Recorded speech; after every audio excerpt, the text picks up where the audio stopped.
Thank you. Welcome, everybody, to the 14th episode of Comic DNA. On this week's episode, we are going to be talking about Empowered by Adam Warren. I am Aaron Walther, and with me, as always, is Luke Thompson-Moritz. Thank you. And today, we are joined by the most specialist guests we've ever had on the show. It's true. That is right. Today, we are joined by a special panel of 3 teenage girls who do not read comics. But they have all read Empowered, and they have agreed to come on the show and talk about the book. So I'm incredibly pleased to welcome Hannah, Sara, and Jade. Hi. Say hello. Hi. Thank you. So everybody settle in, because this is going to be our big girly episode. So before we begin and start talking about the book, Adam Warren's Empowered, I want to just kind of get a feel for our 3 special guests and what kind of things they like to read. So we will start with Jade. Now you don't read comics, that is correct? Yes, that's correct. That is correct. Have you ever read any comics before? No. No, none at all. So this was like your first big comic book that you've ever read. Yeah. What kind of things do you like to read? Teenage books, some classics. I like to read all different types of books. You do like to read, though? You like to read a lot? All right, good. Sarah? Now, you've read some comic books before? I've read, like occasionally I'll pick up, leaf through it, but... Mm-hmm. Never really read. I was more into the manga aspect of graphic novels. So have you read any manga? Yes. Like what? Like Naruto and, Full Metal Alchemist. Okay. Bunch of action-y kind of stuff. So you're not, completely unfamiliar with comics. No. In fact, I would say that if you've read manga, Empowered would be kind of familiar to you, Yeah. because Adam Warren has a huge Japanese influence in his art style. And that brings us to Hannah. And Hannah, you also have never read comics, correct? Nope. No? None at all? None? Not even Sunday comic strips? No. No? Okay, well, what do you like to read? Just true stuff. Books about drugs. Uh-huh. Hey, there's They're nothing wrong interesting. with that, yeah. 50 Shades of Grey. Yeah, that's a popular one. Yeah. So I've heard. Excited for the movie? Yeah. Okay, great. So, for those of you that don't know, Empowered is a sexploitation comedy about a young female superhero aptly, or perhaps ironically, named Empowered. She is a curvaceous, pouty-lipped, statuesque blonde who wears a skin-tight costume that is described as a living membrane. Sort of kind of giving it the effect of the Marvel Comics character Venom with his symbiote, but not monstery at all. And it's just the skin-tight second skin, I guess you could say. The suit imbues her with a variety of powers, such as invulnerability, super strength, and energy projections. The catch to it all is that while completely deflecting bullets, knives, falling rocks, and anything like that, the suit is easily destroyed, and it seems to tear or rip at the slightest touch. And the more the suit disintegrates, the more Empowered loses her powers. So this means that in nearly every fight with a supervillain, Empowered ends up practically naked and usually tied and gagged, waiting to be rescued by other heroes. So it's definitely a not an all-ages comic. This is a mature reader's comic. I think a lot of the selling point of the book comes from Adam Warren's style. And Adam Warren is a unique comic book artist in that he really truly one of the first Americans to display a notable Japanese influence in his style. His breakthrough into the American comics market came in the late 80s when he began writing and drawing the original English manga, The Dirty Pair, which was based off of the original Japanese series created by Haruki Takachiho. I think I pronounced that correctly. I hope so. So throughout the 90s and the 2000s, he worked on some freelance projects like Gen 13 for Image Comics, and he wrote and drew some Marvel Comics characters like Iron Man and Hulk. Notably, on a side note, he created a really cool series for Marvel called The Live Wires, which was about a team of covert Black Ops robots, and they had to hunt down other Sounds right up my alley. Yeah, it's a pretty cool book. He didn't do the art for it. I think he did a lot of the art's direction and the layouts, but somebody else drew the book.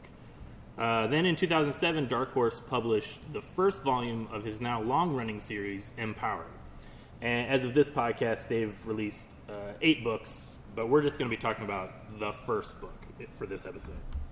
So, why don't we just kind of go around the table and just kind of give me some first impressions about the book. What were you expecting, and what did you enjoy? We're going to start with Luke, since he is the co-host of this podcast. I am. You have talked to me a couple times about Empowered as we were talking about different books to do, and I was always really not sure if we should have done it. I didn't know anything about it. The cover obviously threw me for a loop where she's missing quite a bit of her costume already.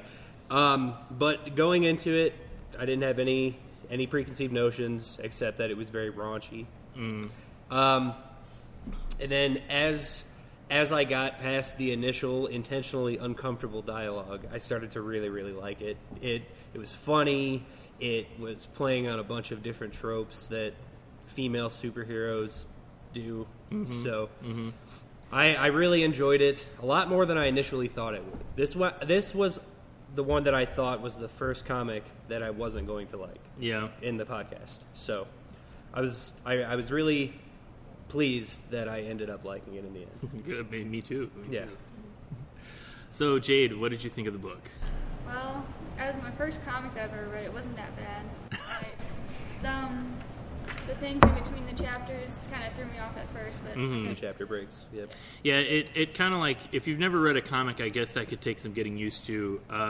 Because basically the book is comprised of a bunch of short stories, like little 5 to 8 page vignettes. And so between each chapter break, there's like a title page. And on most of those, they have Adam Warren draws the character of Empowered breaking the fourth wall and directly talking to the reader. So I imagine that could kind of take a little getting used to. I was off a little bit on the first one, but then it got funny. So. yeah, it definitely got good towards the end. I liked it a lot. Oh yeah. I do also think it kind of has an awkward start. The book has an awkward start, but once it kind of gets going, I think it really comes together in the end. Sarah, what did you think of it? I didn't know what to expect, and then I started reading. I was like, I don't know if I'm gonna like this. But it was all right. A few moments, I was like, I don't know if I'm gonna have to put this down and walk away. But I liked the chapter breaks because in lots of mangas they'll have those, but it's art representing, like focusing on what's going on in the story. I was not expecting short stories. I thought it was all going to be one story. So that was cool too. Anna, what did you think of it? It was pretty good, actually. Really caught my attention towards the middle. I wonder why. Yeah, I don't care for the breaks, but I liked how how she was talking to me throughout the book. So, yeah, it was pretty good. Now, I assume, even though the three of you you don't read a lot of superhero comics, but I'm sure you've seen at least a couple of the superhero movies. Yeah. Now, so you have sort of an idea of like what superheroes are like what the stories are like. What did you think of this as compared to like some of the movies that you've seen? I liked that like she kept on fighting even though like she wasn't a really good superhero. Mm-hmm. Like, even though all the other superheroes like made fun of her, she still like kept on trying to be a superhero.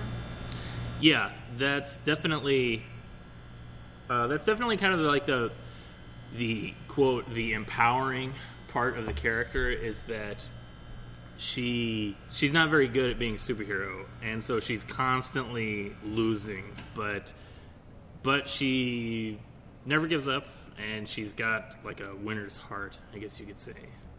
Something maybe a little not as flowery as that, but I mean, it is our girly episode. It's a girly episode. No, like she's so determined, and it's the boyfriend constantly makes note of that too. How she's not his favorite superhero because she's hot.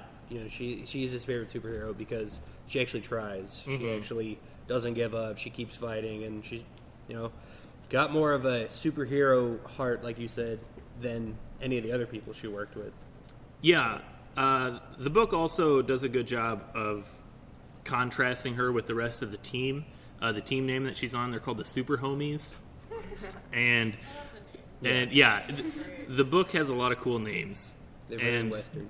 Yeah, very, very Western. That's actually something we'll probably talk about in a minute. Yeah. But I like the super homies are all kind of, like, they're very shallow, and although they're good at being superheroes in that they have powers and they beat up bad guys, they're all kind of jerks. And Spooky sister, she was just awful. yeah.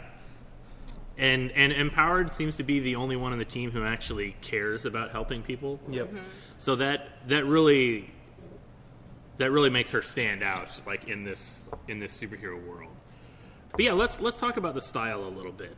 Sarah, you said you really liked, like, the names, the character names. Hilarious. Yeah. They have, like, let's see, the Spooky Sister. Sister Spooky. I like Captain Rivet. Yeah, I liked his Was name. just a guy that just was, like, made of metal, and he had rivets all over him. My favorite one was Phallus. Yeah. Because that's... Come on. Really? Hannah, I know when you were first reading it, you were having some trouble understanding a lot of the dialogue.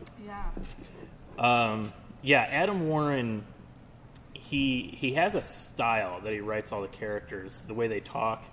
It's almost adolescent, but in a real natural, realistic way, not in a juvenile way. There's an unpretentiousness to Warren's dialogue that I like.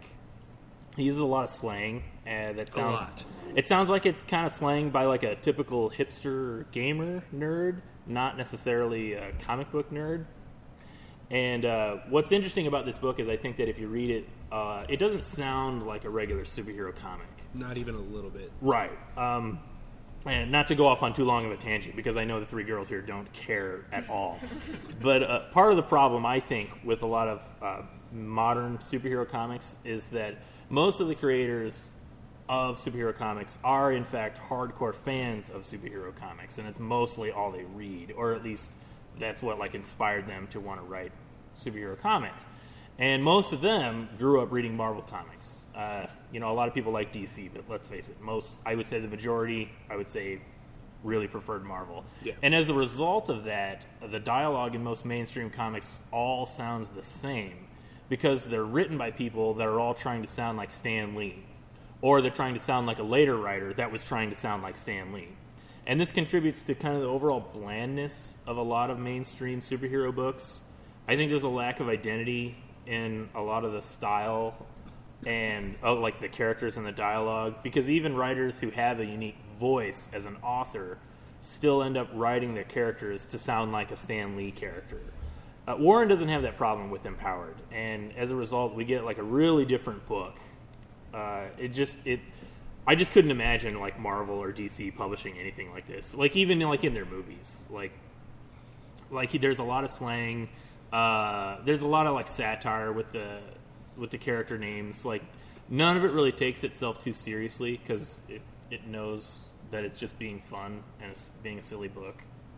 Hannah, did you kind of, like, after like settling into the book, did you kind of start to warm up to the dialogue? Did it start to make sense? Yeah. It just kind of took the first couple of chapters.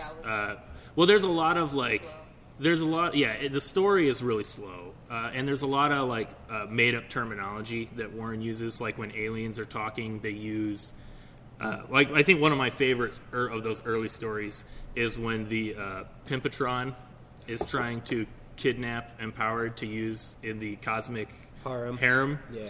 And he keeps, like, he speaks in a very, like, specific, silly way by, like, combining words. Like he tells her to tremble, jiggle. Yeah. And, like, thickalicious. Yeah, thickalicious is how he describes her. Inconvenient annoyance. Yeah, inconvenient annoyance. Stuff like Yeah. that. So if you're not used to reading something like that, it definitely would be a little difficult to get used to. Yeah. So let's talk a little bit about how the story progresses. As I understand it, I think it was even mentioned in the book during the title pages when Empowered is talking to the reader, is that the origin of the character was that Adam Warren was commissioned to basically draw some female superhero in distress. Like, so he was supposed to draw these sexy drawings of a hero being bound and gagged for a customer who had very specific tastes. But yeah, exactly. That's apparently that's kind of how the character started. So then he decided to make a whole comic making fun of that trope. Yeah, exactly. And he kind of took this character and turned it around and was making fun of the whole like women in bondage thing. But so it starts off kind of slow because we just get a lot of stories where it's just it's just a short story about her being a superhero, and then it ends with like a punchline joke of her losing all her powers and getting tied up, or feeling embarrassed or humiliated in some way. But I think the big turning point in the first book is when they introduce Thug Boy, which that's kind of where it starts having an overall story because it starts becoming a relationship comic. What did you think about Thug Boy, ladies? I liked how he would like talk her whenever she was freaking out. Yeah, He would really kind of pump her up whenever she was like all the times that he was telling her, you're my favorite superhero and so on and so forth. That was sweet. Yeah, he was very sweet. Yeah, Mm-hmm. In a comic. Thug. Yeah, right. In a comic that's so like off the wall and funny and goofy, Mm-hmm. he almost felt like he was the one grounded character in the whole comic. Like he was the one who actually would sort of fit in other styles of comics. Mm-hmm. I liked his origin was that he was like a professional henchman, and he and some friends had a racket going where they would get hired as a henchman for some supervillain, and then they would just steal all his crap and sell it on the black market. That was clever. And that's like a fun, that's almost like a sort of like a Venture Brothers kind of joke where you're just kind of making fun of the genre. Like, what would a normal person do in this world of crazy, ridiculous James Bond supervillains going on? But it becomes an important plot point because he finally rips off the wrong villain, and the villain kills all of his friends and is like threatening to go after him, so he kind of goes into hiding. And that becomes a character point where he feels really overprotective of Empowered because he doesn't want anything to happen to her because he's afraid this villain's going to come and kill her. That's something that gets developed in later books. As the books progress, like I said, there's 8 of those books right And for now. what it's worth, I don't think anyone beside. Have you read? You've read some of the. I've read some of them, but no one else. For this podcast, we've only read the first book. Yeah. And as the books progress, they get way more intricate in their story. Like, there's a whole book that's just about Ninjette, her friend. Yeah. Like, Empowered is like not even a character in the book. It's just all about Ninjette, and they do a bunch of stuff with Spooky Sista. Like Adam Warren actually really starts developing all of the characters into like a bigger story. He's got such like a colorful subcast. Mm-hmm. It's hard not to at least question it. Like, hey, should I develop this character a little bit? So it's good to know that he did. Yeah, it's a lot of fun characters. Yes. So, one of the main themes of the book is Empowered's self-esteem and how she is very self-conscious about her body image, and that's exasperated by the fact that her costume, like, basically she's naked. And she is very concerned about her giant butt because she's very embarrassed by it. Did you think she was a believable character with how self-conscious and like cartoonishly paranoid she was? I thought it felt like she was a real person. Like if a real person was in that situation all the time, they're bound to feel self-conscious. Mm-hmm. So it's very believable. Yeah. The Yeah. fact that like, she gets made fun of all the time makes her Right. self-conscious. It definitely Yeah. doesn't help. It That does hurts a not lot. Did you like the main character of Empowered? Did you think she was relatable? Yeah. Yeah. Well, I thought it was All funny right. too that like she constantly made note of like how she couldn't eat anything and how whenever she was sad, she couldn't like do the whole. Yeah, Promote that yourself was thing. that was another thing too. I liked the joke about how the costume is so skin tight that she can't like wear underpants underneath it or underwear. Underpants. She can't wear underwear because it like underpanties, There you go. and she has to shave Yeah. because otherwise it looks awkward. Or that Thug Boy does it for. Thug Boy does it for her. They have a good relationship. Yeah. Very close relationship. Yeah. But Yeah, that was a good joke, but it's kind of just like a joke at the general style of superhero costumes, how they always look skin tight, and like in most mainstream books, like everybody looks naked, but they look like they have no genitals. Like even the men, like they're like wearing, skin tight stuff, but it's just nothing going on like in the crotch area. Yeah. I thought that was funny too when the henchman stole her costume and put it on. Yeah. Exactly. Yeah, when the other guy he stole her costume to steal her powers, and he looked all like awkward and weird because it was skin tight on. That's how it should have looked. Yeah, because it was a skin tight costume on like a fat nerd. So right. he had a huge distracting bulge on his crotch.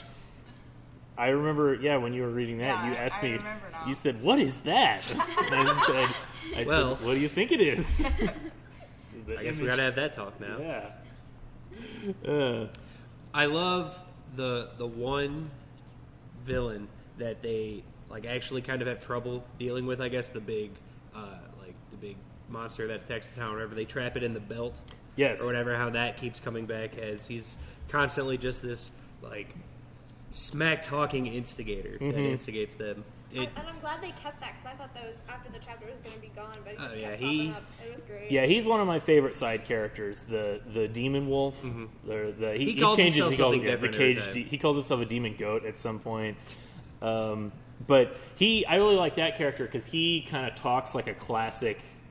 I like a classic Jack Kirby character, a Jack Kirby or Stan Lee character. Yeah. So that's really where the book starts to feel like classic comic book dialogue, and it's so over the top, and it's so like jokey and fun, and I love that he's just like this lonely trapped entity trapped in the chastity belt, and so he's always asking Empowered and Thug Boy if he can watch them have sex, and they won't do it, of course. But that even, I like really that. That joke. even comes back into play later with the ninja thing. Exactly. He's like, don't turn me around. They don't let me watch their filthy animal coupling. Yeah.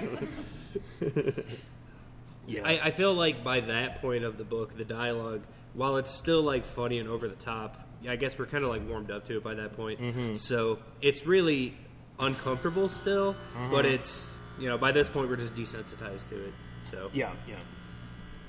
So let's go ahead and talk about all the sex that's in the book, because there's a lot. There's a lot of sex in this book. What did you think about all the sex in the book? You guys did not prepare me for that at all. That was kind of the point. Yeah. It made me. That's why I thought that it was more of like a guy comic book. And I was thinking, well, what about other comics? Are they all like that? So. Yeah. Kept me pretty interested. Good. Yeah, that's an interesting thing. What I find most interesting about Empowered is how it is a sexy book. Like Empowered gets naked a lot, but they never show anything. Like there's no nipples in the book. There's no genitals whatsoever. You see her ass, and that's about it. I mean, like, if you would have told me that initially, I would have initially said, "What's the point? Like, why are we reading?" Right? Why? But yeah. No. I think it's funny that although it's such a sexy book with adult content, the stronger language is bleeped out with black bars. Did you think that was weird? Like, what was the point? And all of this is going on, but you're going to bleep out words. All right. I think that has to do with just like general publishing standards. Like if it had a bunch of nudity and swear words, it would be considered like even stronger than it already is, and they wouldn't be able to stock it on a shelf. But right now, it's almost nudity. Yeah, so they can kind of get by with it. It's really kind of like. I mean, I would even go so far as to just say that this book really is just kind of like a PG-13 teenage sex comedy, where. I mean, I don't know. I guess it's like there's nothing like really gratuitous. Like they show them having sex, but it's always like at like specific tasteful angles, so you never really see, you never really see anything. It's not much. Maybe a rated R teenage sex comedy, I guess you could say, but no, not PG-13. Sorry, I haven't. Should not read it. I haven't been to a movie in forever. I don't know what the rating systems are like, but yeah, like you were saying, Jade, about it, like how this compares to other comics.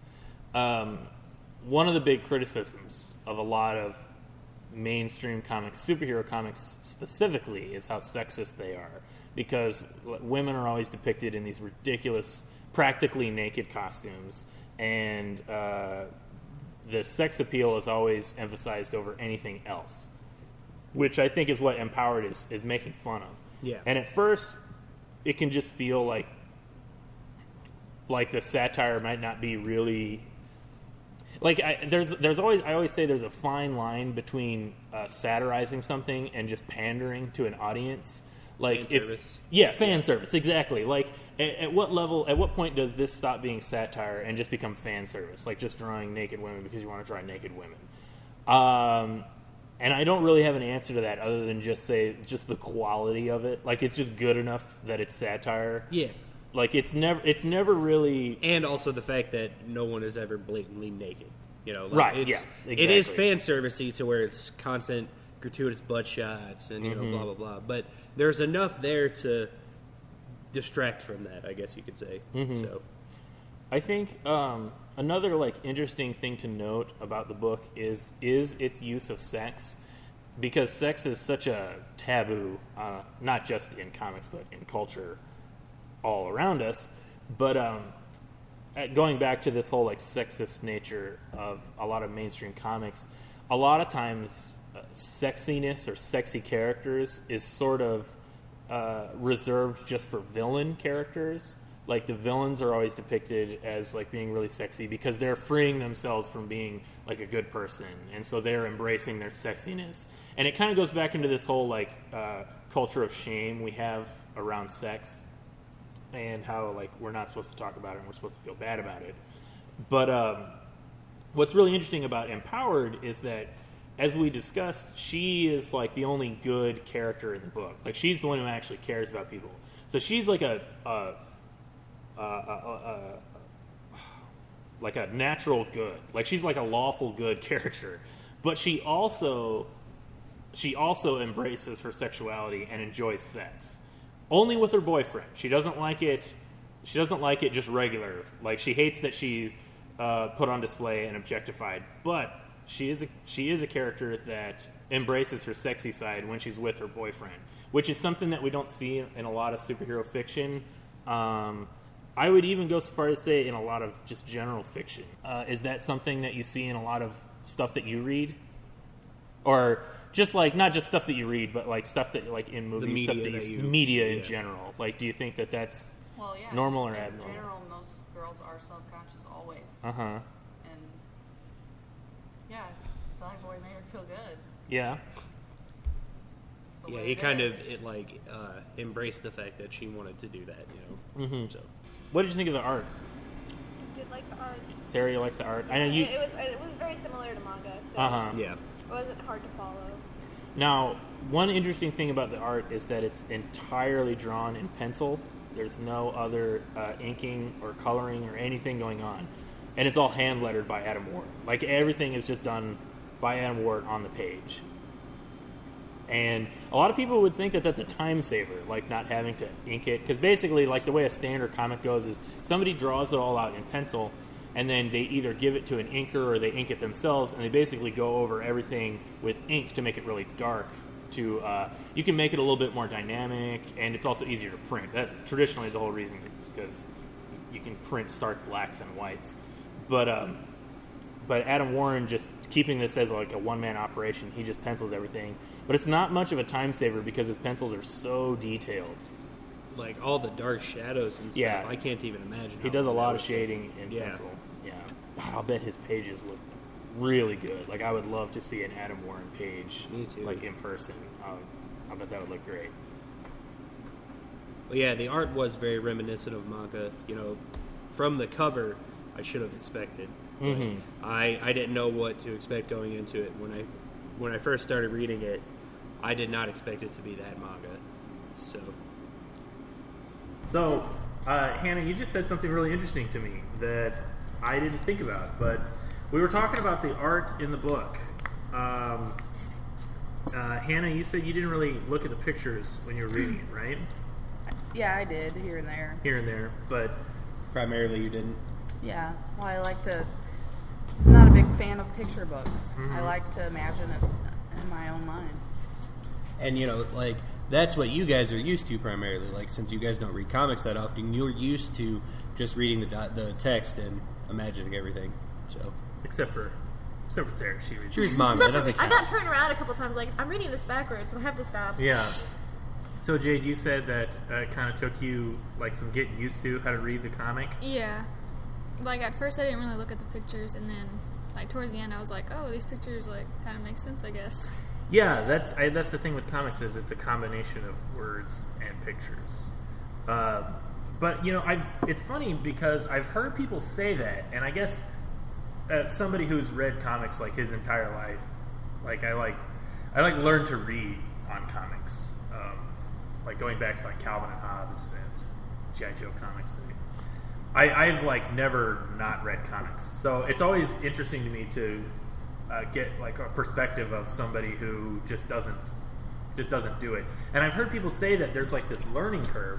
Like a lot of people just don't know how to read a comic book. Like how the order of the panels you're supposed to go into. Like, are you supposed to read the picture, look at the picture, and then read the words, or read the words and then look at the picture? And it's oftentimes I think when people say that, I think they're overthinking it. But I don't know. I mean, you figured it out, right? Yeah, like, I figured it out. That's good. So, did you, for all three of you, like reading the book, did you really care about the art at all? I think I would care for it more if I actually knew like what was good art and what was bad art.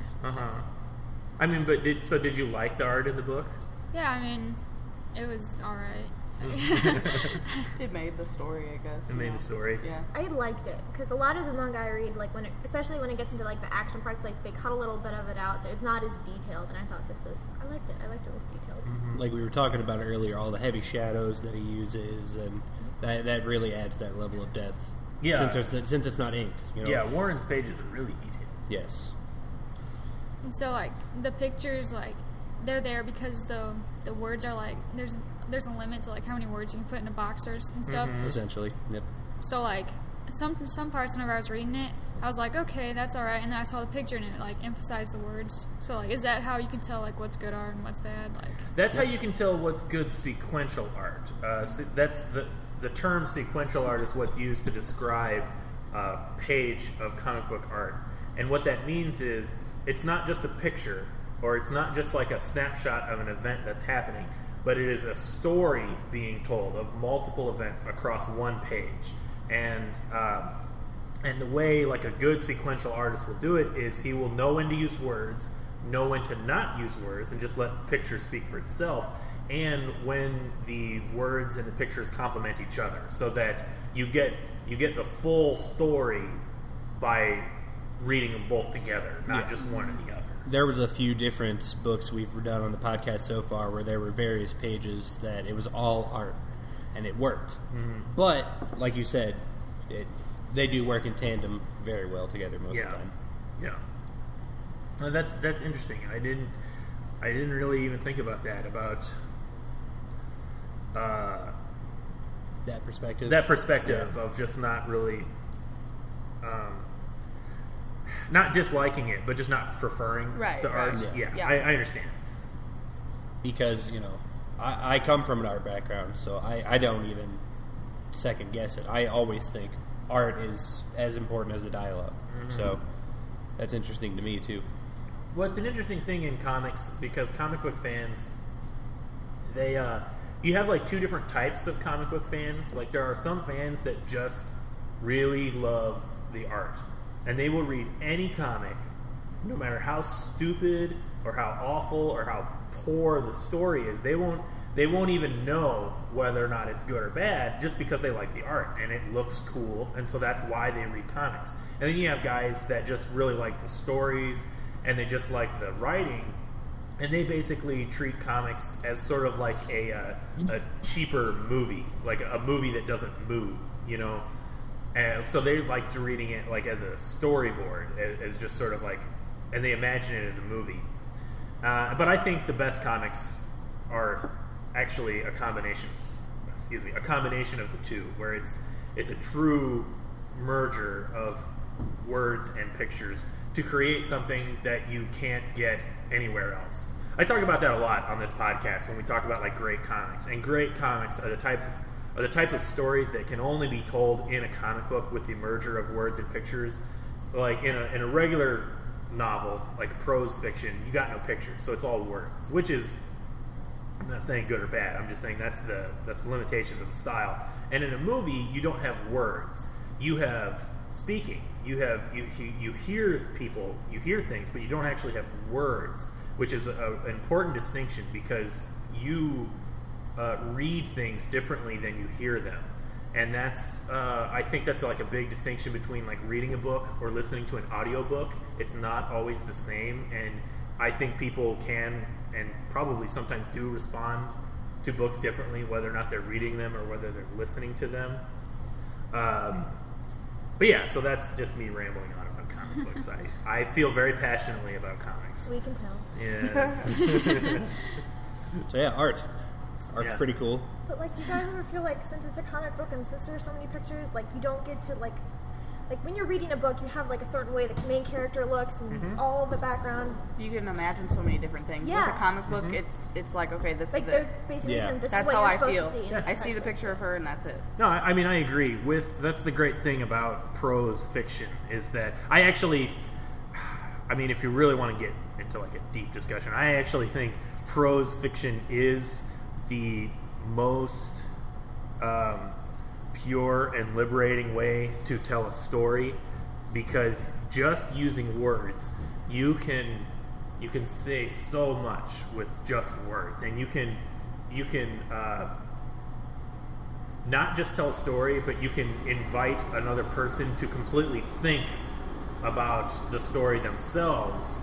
And like you were saying, it really, like you were saying, Hannah, it sort of like forces the reader to engage with it on a more direct level. Whereas like with comics, because it's art, the art is there showing you what the characters look like, showing you the building the world, which that's the appeal of comics, is appreciating the art. People like seeing an artist's depiction, how somebody draws, a landscape or a character. But yeah, it is different than prose fiction. I still really liked it and everything, but Yeah, exactly. I mean, it's different. It's just different. yeah. And different people have their preferences on what they like. I mean, let's be honest, most people don't even read anything, and they just watch TV and watch movies. So Yeah. just the fact that does have to work for it. exactly that makes you do even less work by listening and watching. You have to engage even less for a TV or a movie. Yep. So just the fact that you read anything means that you're automatically better than most of the population. That. I liked that she was such good friends with a villain, with Jet. It just, I guess I'm not really used to seeing that. Like, they had their initial fight or whatever, then they go out for a beer and she brings Empowered home drunk or whatever. I don't know. That was another funny little joke. So.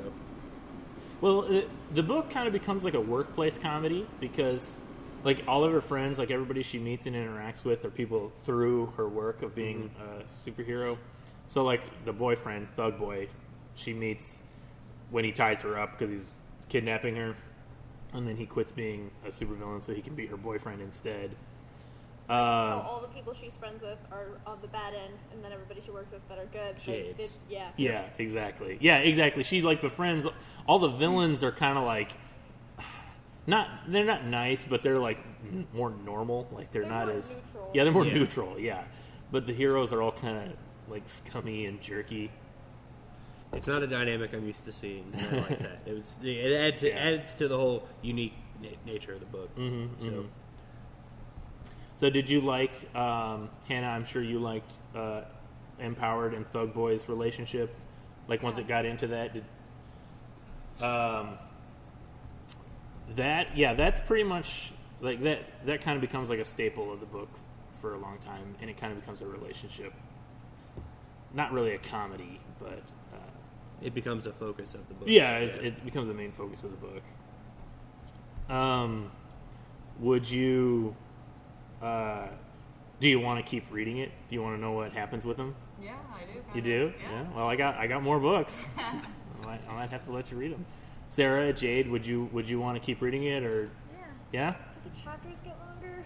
They do, actually, because that is a thing. Like, the way this one's starting out, just kind of as a bunch of unconnected stories. As the book progresses, it becomes more of a traditional comic book storytelling. Okay, because I get really invested in my storylines when they just stop and I'm just like, what? Yeah, no. The book one is like we kind of said earlier. Like, it has a little bit of a rocky start. Not because it's particularly bad, but it's just really. It's got a lot of info that it needs to give us. Yeah, but it's a lot of just like unconnected jokes, and random. Yeah, stuff. exactly. Just kind of random stuff, making fun of superheroes, making fun of empowered in bondage, and like all the other things she has to do as her side jobs to make money. Because I liked the short chapters because like of all the little like details that they give to like about her life, it's just one story. Yeah. As the books progress, they get much more detailed in the storyline. Especially like in this book specifically, when they introduce Thug Boy, like you said, it starts becoming much more about them. So there starts to become this like overarching continuity. So it allowed us to, even though they were breaking between these stories, there was still that thing going on that we could follow. Yeah.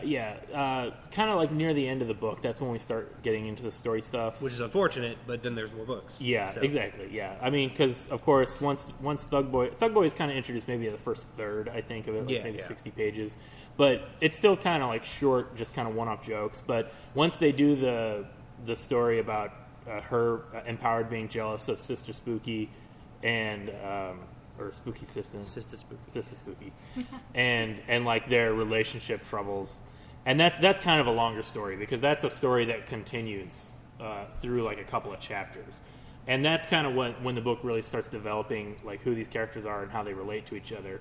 And he also did the Sister Spooky story about her origin, which I really liked that one too. She basically. She sold her soul to a demon to become hot. To become hot, yeah. The other girls at our school. Yeah. I loved the joke because that's also when you get into like plot and continuity. That's why Sister Spooky hates Empowered, because Empowered is a beautiful blonde bimbo, and when Sister Spooky, who was in high school, Sister Spooky is a young, thin, nerdy black girl. And so when she was in high school, she was surrounded by all of these beautiful blonde bimbos, and they would all tease Sister Spooky. And I loved the joke when she's talking to the demon, and she's like complaining about all the different Ashleys, and they're all spelled their name differently. So she's like, Ashley with a GH said this, and then Ashley with two I's said this, and the demon's just like, I don't care. Oh my god, that was a good joke. And then she gets her superpowers because the demon makes a mistake. And hilarious. He accidentally gives her too much magic. Please don't go out and use your powers. I'm pretty sure he said something like that. He said something like, well, then it becomes like this like funny, like a corporate like cover-up thing where he's like, I could get into serious trouble for this. And like how he got her to like sell her soul. Well, if you see me, you're probably not going to go to heaven anyway. So you might as well. Benefits. Yeah, you might as well sell it. Right, we're already here. You might as well just. I liked all the various Sister Spooky jokes, especially the near the end when she is not having sex with Thug Boy, and she's showing Ninja fan fiction that she wrote or whatever. Yes. And she's like, wait, that's not real, right? Sister Spooky didn't actually spank you, right? Is that the lesbian part? Yeah. Yes. I was so confused about that part. I was like, oh my gosh. Like, what's happening here? Well, because it starts off just like a regular story, so it's there's no warning at all that this is like and so then that was like a dream or something. well, it starts getting all steamy hot, and like Sister Spooky and Empowered start making out, and then it cuts away, and it's like, oh, this is the fan fiction that people are writing about me on the internet. Yeah, just kind of adds into that whole, she's objectified and sexualized, and she doesn't want to be. So, I also liked. Was she reading about the gay fanfic about Major Havoc and Havoc and the Concrete guy? I don't know. Oh yeah, Concrete. I think it was just Concrete, or oh god, I already forgot. it's in there. It's in the book. So. I liked all the jokes about how all of the male heroes got their powers from Like an an STD. Yes. That was funny. That was a great joke too. Anna, did you think it was funny? I thought it was hilarious. Did you actually? No, I really did. Okay, good. I did like, because they were like, it's not that uncommon. Like, that's how we all met, was at a STD support group or whatever. That's how the super homies were formed. The super homies were founded by a bunch of people who started hanging out at a superpowered STD support group. Pretty good joke. Pretty funny. I just love that the guy with the concrete face doesn't have any facial features He's just got a whatsoever. cinder block. So Oh, in cinder that, block. That's yeah, his cinder name. block. Cinder block. So in that gay fanfic, he whenever the alien tells Cinderblock and Major Havoc to start making out, it's literally just him like pressing his face up against the cinder block. It's Major Havoc making out with a block of a cinder block. Yeah. So, Oh, that good was joke. funny. Yes, very good joke. Mm-hmm. Another funny jab at the fan fiction community. yes. Take that. Yeah. I'm sure they felt it. Oh yeah. So, ladies, were you disappointed or not disappointed that I asked you to read this Good book and choice. come on the show? I'm not going to say disappointed. It wasn't what I expected, but I'm not going to say it's altogether a bad thing. Because in the end, it was like, it was funny. Like, I'd read the second one. Yeah. Yeah, I'm glad you made me, or not made me read it, but asked me to read it because it's like different from what I usually read, so it's kind of like refreshing, like something different to read. Yeah, I think it's good to like branch out and try Yeah, to. like different styles of writing. Like I like his style and like. It's definitely not something you would have normally read on your own, right? I would have never picked it up. You would have never I picked would it even up. go in the comic book section. If that exists, I don't know, but Yes, it does. Would you be embarrassed to be seen reading this in public? I read it right here in front Yeah. of all these customers. That's right. Yeah. I was like reading at my house, and my dad's sitting on the couch. I'm like, I'm just going to hide these behind my legs because I'm not going to let him see this. What are you reading? Nothing? Sounds like I was when I was 16. Whoa! Oh, I would have reacted the same way if I was. Yeah, reading if I was this. reading this book and I was still living with my parents, what are you reading? Nothing? Oh, just a comic book. Oh, all right. Would you be embarrassed to read this in public, Jade? Well, I read it here, but I don't know about school. I'd probably like try to hide the face a little bit, especially like if my teachers are walking around. Yeah. I think the initial reaction at a school could probably get you in trouble reading Yeah. this book. Mm-hmm. Is that a butt? You read 50 Shades at school. But 50 Shades doesn't have pictures of butts in it. And Yeah, also, everyone knows what 50 Shades of Grey is. That's true. but that kind of goes into this whole thing of comics, because they're pictures, are a lot more taboo than just fiction words. Like for example, 50 Shades of Grey can be a New York Times bestseller, and nobody really Bats and I. nobody really bats an eye at it because there's nothing wrong with a little bit of erotic fiction.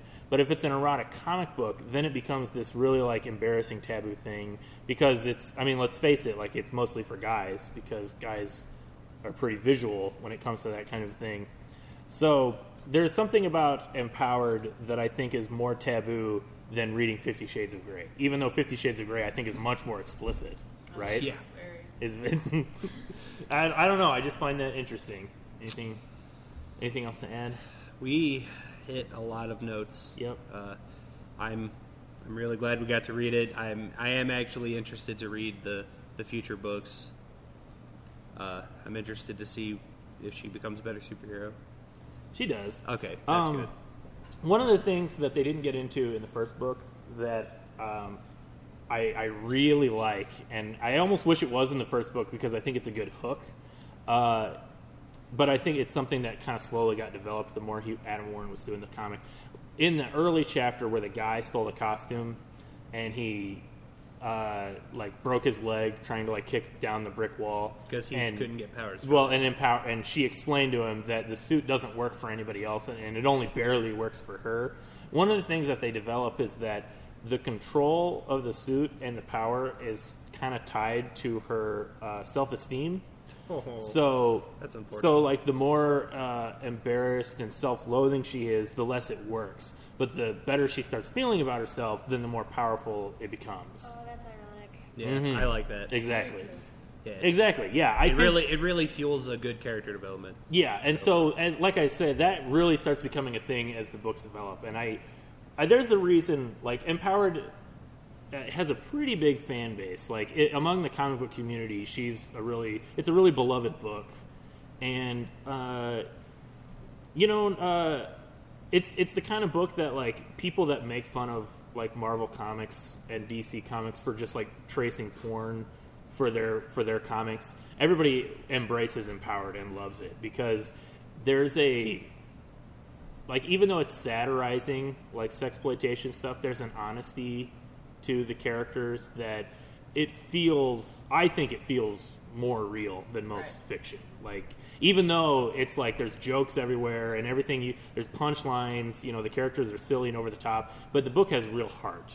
Yeah. And her especially. Yeah, exactly. Like, the character, I don't know, Adam Warren he does something with this character. She's just so dang lovable. Like, it's I mean, hard you want to not see her love win. Exactly. Like, it's not just the underdog factor. Like, she's just like, I don't know, she's such a really good character. And, like, the way he sets it up in this book, it really does set it up for her big victory in the end, like her being an actual successful hero. So I'm excited to see that. Yeah, it's good, and it keeps going. I think it gets better, actually. I think the later books just keep getting better. Okay. Yeah. We'll have to read those. I think so. If we read the second book, would you all want to do the podcast again? Sure. Yeah. 2 sures and a yeah. That's 2 sures not bad. and a yeah. Pretty good. All right. So, I don't know. Anything else you want to add about the book? I think we hit a lot of the bases. I think we can all unanimously say we liked it. Okay. So Good. Okay, well, I think that is going to wrap it up for this episode of Comic DNA.